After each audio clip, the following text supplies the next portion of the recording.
بسم اللہ الرحمن الرحیم۔ السلام علیکم۔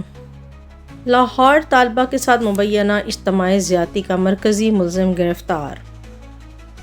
اس حوالے سے پولیس کا کہنا ہے کہ اجتماعی زیادتی کے مرکزی ملزم حسیب کو گزشتہ رات گرفتار کر لیا گیا ہے، جبکہ اس کے دیگر ساتھیوں طلحہ اور حمزہ کی تلاش جاری ہے۔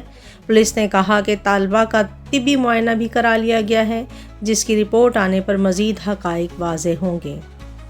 طالبہ کے مطابق ملزم حسیب نے سوشل میڈیا پر دوستی کر کے اسے ناشتے کے بہانے مسلم ٹاؤن بلایا، جہاں سے وہ اپنے دو دوستوں کے ہمراہ گاڑی میں بٹھا کر اسے سندر کے علاقے میں واقع نجی ہاؤسنگ سوسائٹی لے گیا، جہاں ملزموں نے اس سے اجتماعی زیادتی کی اور ویڈیو بنا لی۔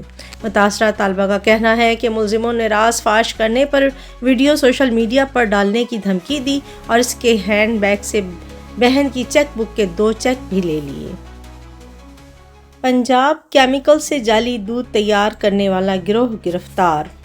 پنجاب فوڈ اتھارٹی کی جانب سے لڈن کے علاقے چاہ مولوی والا میں چھاپہ مارا گیا۔ پنجاب فوڈ اتھارٹی کے مطابق کارروائی کے دوران کیمیکل سے جعلی دودھ تیار کرنے والا گروہ گرفتار کر لیا گیا۔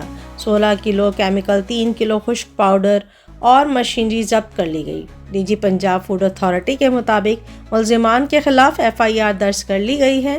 اس سے قبل پنجاب فوڈ اتھارٹی کی ملتان ڈویژن میں کارروائی کے دوران meat and poultry shops, restaurants, drink corners, wholesale points کی انسپیکشن، حفظان صحت کے اصولوں کے خلاف ورزیوں پر بھاری جرمانے عائد کیے گئے تھے۔